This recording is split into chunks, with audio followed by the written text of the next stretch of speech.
السلام عليكم ورحمة الله وبركاته. قناة خبير أسرار الرخام والجرانيت، محمد عادل، يا رب تكونوا بخير.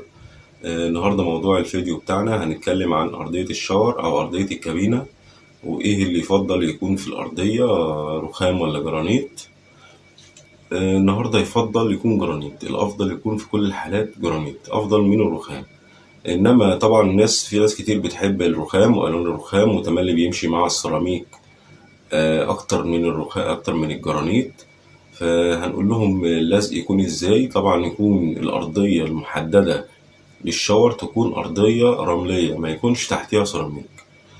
طبعا هنشوف زي ما هنشوف كده في الفيديو بتاعنا والصور بتاعتنا، يكون الارضية رملية نلزق.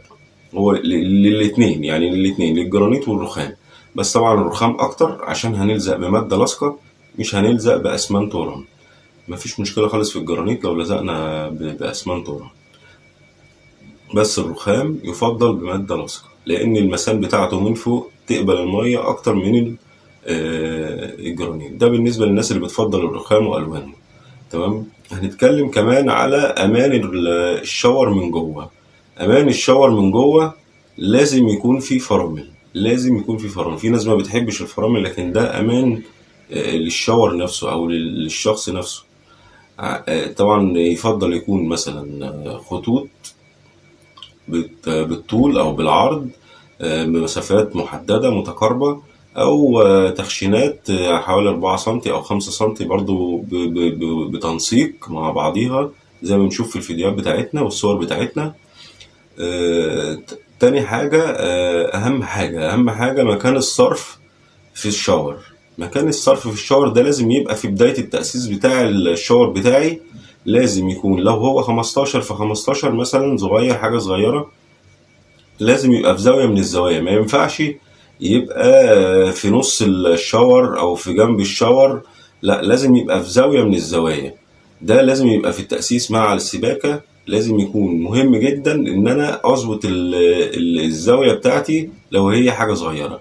لو هي مسطرة صفاية يعني بتبقى في جنب من الجناب، يا إما شمال يا إما يمين، على حسب الميول بتاعي.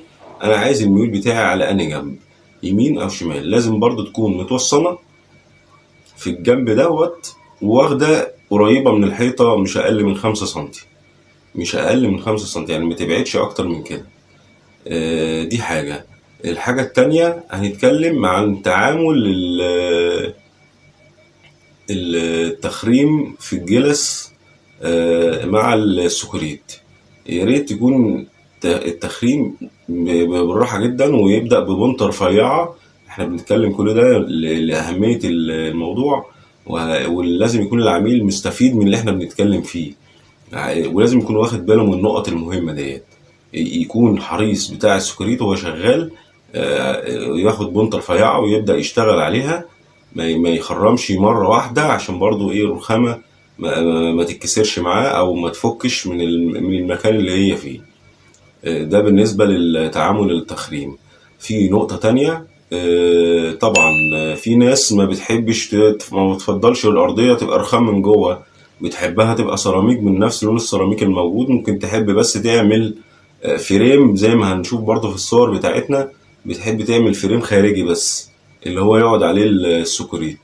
فلو احنا هنعمل الكلام دوت، يبقى لازم ان برضو نفضلها تبقى الأرضية بتاعتها رملية، بحيث ان هي لما يجي يخرم يبقى يخرم بكل ثقة، ما يخرمش وهو خايف. لان في ناس بتلزقها على السيراميك، يعني تجرح السيراميك كده وتروح لازقاها. في كل الحالات او في معظم الحالات بتفك، لان السيراميك طبعا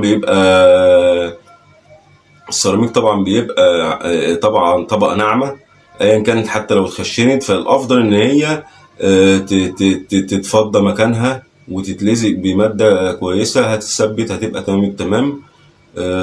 وده كده الفيديو بتاعنا انتهى. يا رب يكون الفيديو عجبكم.